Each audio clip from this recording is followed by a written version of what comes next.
চলতি বছরের জুলাইয়ের শুরু থেকেই চলতে থাকা কোটা সংস্কার আন্দোলন কয়েক দফায় পরিবর্তিত হয়ে আগস্ট পর্যন্ত সরকার পতনের দাবিতে রূপ নেয়।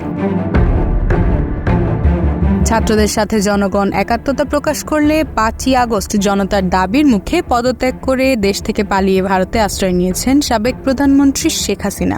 এখনও সেখানে অবস্থান করছেন তিনি। শেখ হাসিনার পদত্যাগের পরপরই আওয়ামী লীগের অনেক নেতাকর্মীরা আত্মগোপনে আছেন। কেউ কেউ পালিয়ে গিয়েছেন ভারতে এবং যারা পুলিশের কাছে ধরা পড়েছেন তাদের বেশিরভাগই এখনো দফায় দফায় রিমান্ডের প্রশ্নের সম্মুখীন হয়ে বিভিন্ন চমকপ্রদ তথ্য দিচ্ছেন। 5ই আগস্ট আওয়ামী লীগ ক্ষমতা ছাড়ার পর 8ই আগস্ট নোবেলজয়ী ডক্টর ইউনূসকে প্রধান করে অন্তর্বর্তীকালীন সরকার গঠিত হয়। কখন নির্বাচন হবে সেটা সম্পূর্ণ রাজনৈতিক সিদ্ধান্ত, আমাদের সিদ্ধান্ত নয়। তবে শীঘ্রই ডক্টর ইউনূস স্থায়ী সরকার গঠনের জন্য নির্বাচনের রোডম্যাপ ঘোষণা করবেন বলে জানা গিয়েছে।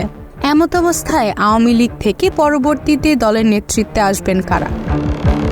এ নিয়ে সামাজিক যোগাযোগ মাধ্যমে আওয়ামী লীগের ভক্তরা বলতে গেলে নিজেরাই নিজেদের মতো বাছাই করে নিচ্ছেন কারা দলের নেতৃত্বে আসবেন।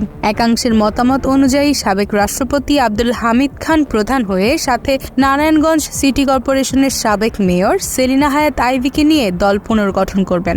আবার অন্য পক্ষ মনে করছেন কাদের সিদ্দিকী প্রধান হয়ে প্রাক্তন স্বরাষ্ট্র প্রতিমন্ত্রী সোহেল তাজকে নিয়ে পুনরায় দলের প্রতিনিধিত্ব করবেন।